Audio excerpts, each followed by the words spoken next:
Hello, my name is Glenn Dyer, and you are watching a Dyer-Situation. Today I'm seeing Teenage Mutant Ninja Turtles, the Shadows, the Squeakquel. So this is the sequel to the 2014 quote-unquote Michael Bay Teenage Mutant Ninja Turtles. I say quote-unquote mostly because he wasn't the director of it like the Transformers movies. He was just the producer. He was throwing money at it. And if you happen to actually, study Michael Bay's style, you'll realize that the movie doesn't look like it was directed by Michael Bay either. So it's not a very fair comparison to just call it a Michael Bay TMNT. Even though technically it is, but whatever. So, my thoughts on the first movie. There's a reason I didn't go to see it. I had a reasonable excuse not to. It was 2014, I was in New Zealand, I would have had to pay $20 to see it or something. But,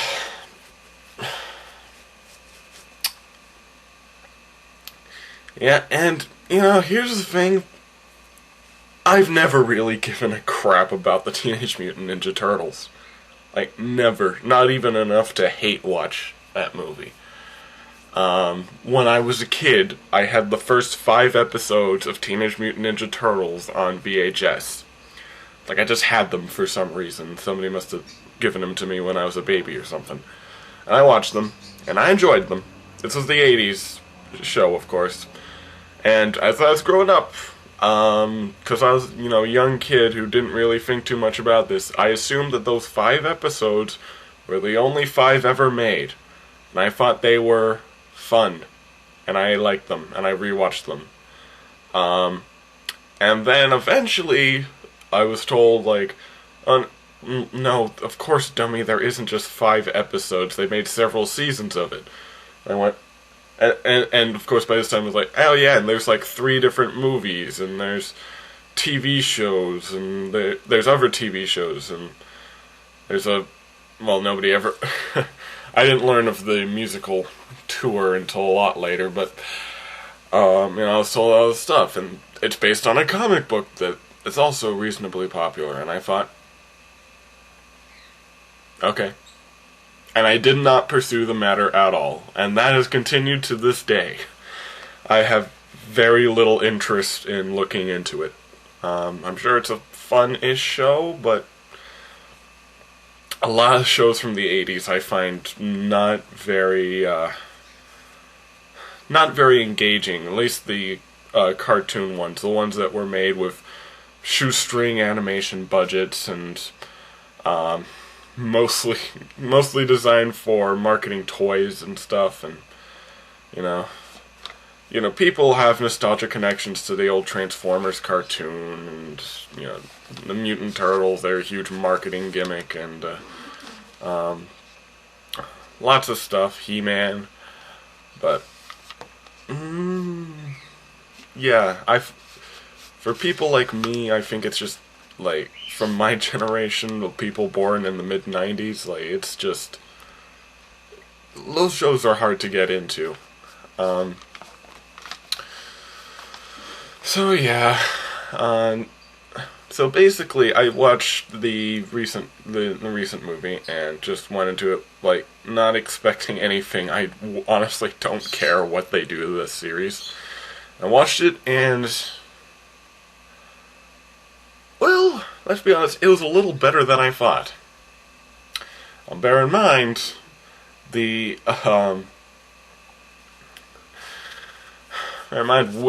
that, despite being a little better than I thought it was still incredibly awkward, somewhat boring, very stupid, and with awful pacing problems. Some of the stuff that was clearly written in there, it seemed like things you'd include in a 2.5-hour X-Men movie or something. And yet the movie's 90, 98 minutes or something, so it's like they're constantly rushing past scenes and introducing stuff and having it pay off like immediately because they can't afford to waste time actually building something. And yeah, the pacing in that movie is just atrocious, and it's dumb, just in many terms. Like, people go off about how they learn ninjutsu from a freaking book that just falls into the sewer. Yeah, that's dumb. You know what else is dumb? Teenage Mutant Ninja Turtles. Just the name in general. It was designed as a satire, and you can tell. It's a satire of, I think, the Power Rangers or something. Like, yeah, you can tell that's a dumb name. It was... How do you take this so seriously that you would feel insulted seeing something like that? But, whatever. So yeah, I didn't like that movie, but not quite as head-poundingly terrible as before. It's definitely no Michael Bay. Yeah, the main thing was the pacing problems that it had. That made it hard to watch.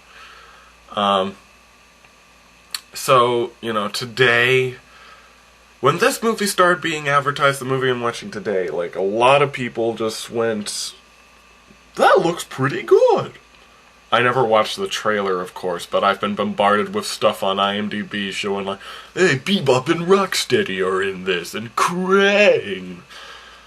And the main thing I'm thinking when I see those, like, with no real nostalgic connection to those characters, knowing who they are, but no super nostalgic, I look at that and I say, God, that CG looks atrocious. Like, pretty much, that looks almost like late 90s CGI. That looks awful. Is that really how it looks in the movie? And I was watching a pretty low quality version of the original one, but I remember in that movie, like in the 2014 one, I remember like looking at that and thinking like Splinter looks frickin' awful. Surprisingly, like, I've made fun of how the Turtles looked in past videos, but like, of the CG monsters in that film, they looked the best.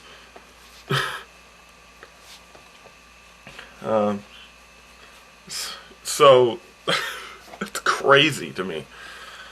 So, like, I really hope that maybe in theaters, they look better than that. Like, that looks like seriously awful CG. But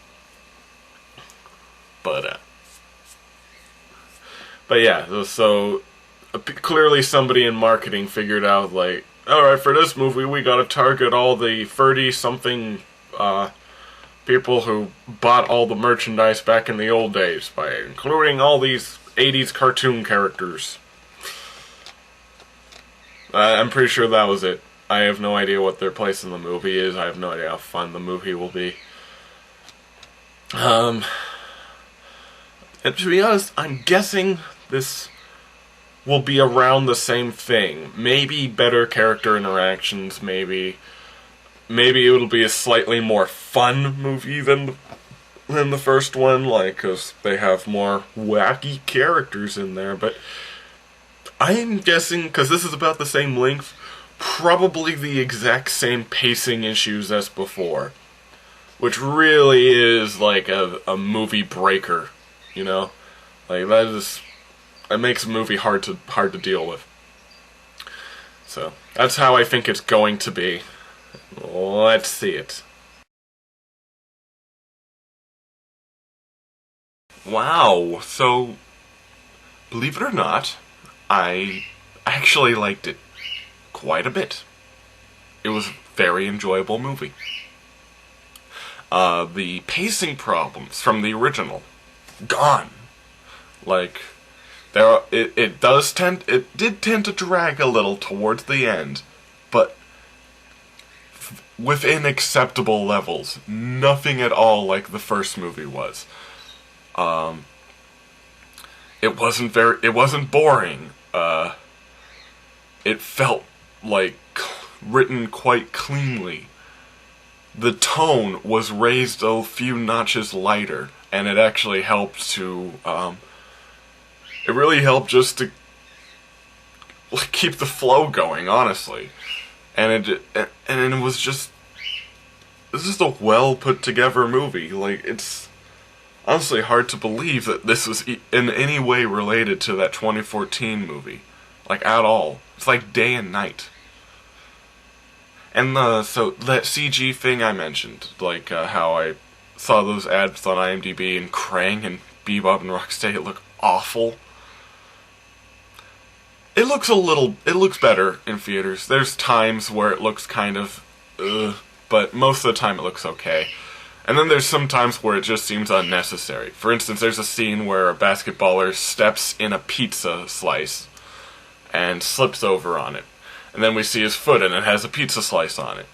The pizza slice is CG. Like the slice on his foot. It looks terrible.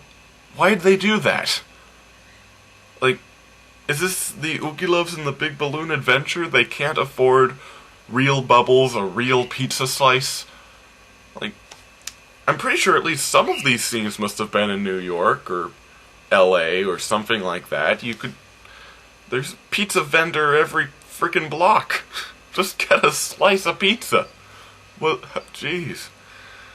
Oh yeah, pizza.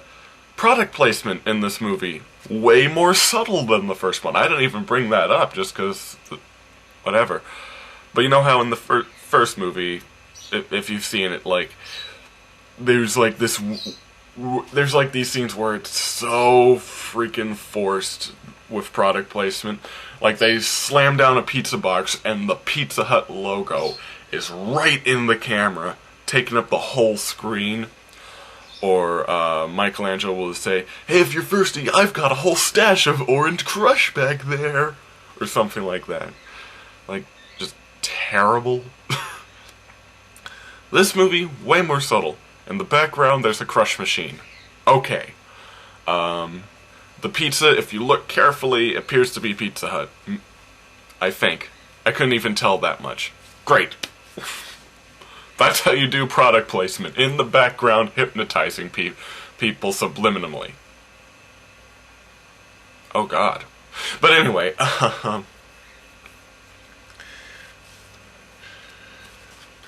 you know, I have to give props to the designer of the turtles themselves. Now they were designed this way in the first movie, but I just didn't feel like bringing it up, because honestly it felt like a waste in the first movie. But every single character, the way they're dressed, and the way, like, the way they look, like the way their mouths are formed, their noses, their heads, their scales, each one follows the same theme, but is unique to their personality. If you look closely, like the way their shoes are, just how much or how little things are actually strapped onto them. Like, totally reflective of their personalities. And that was awesome. Like, the first movie had it that way as well. Only problem was, it seemed kind of, like, pointless, because none of the characters in that movie had any kind of, like, expression to them. Like, it felt like the movie was not about the turtles very much. In this movie, it is. And they have their personalities are up there, and they clash with each other, and they come together, and it feels natural. Like, honestly, this feels like a completely different movie. And for the better. So basically, yeah, I'm going to recommend this. I'm going to highly recommend this.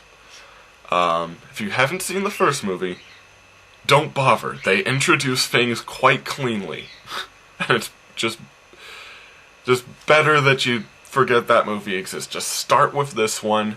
You'll be okay. Alright? But they establish things very, very well.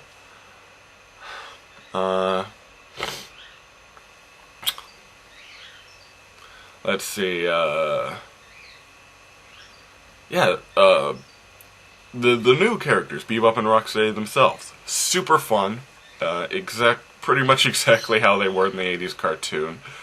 Krang, doesn't sound like he did in the 80s cartoon, but he's just this arrogant and kind of stupid. Hell, even freaking, like, Shredder, who was like this soulless, boring monster in the first movie because apparently they were thinking of having it being this one guy, but he wasn't Japanese, so people got offended and they switched it with this guy who has no personality whatsoever. Well, in this movie, like, he's stoic, but you get stuff out of him. If I had any complaint about the movie in general, it's that, it would have to be the villains, actually, just because their motivations are very unclear. Like, we know Krang, he wants to build a technodrome and use it to destroy New York City. That, but why? Like, what is his purpose here? And Shredder especially, like, what the hell is he planning on doing? He strikes a deal with Krang to destroy the world. Why? What does he want to do? That's the main thing. I was kind of confused as to what the villains wanted, but then again, I just started thinking of it in terms of cartoon show, and it makes sense. Just, we're evil. Whatever. Cartoons. This is very cartoony, and it works. It works for the movie. I've actually enjoyed myself during this movie. That's a tough feat. And yeah. Good film. So, yeah, check it out. Honestly. And until next time, I'm Glenn Dyer, and you have been watching A Dyer-Situation.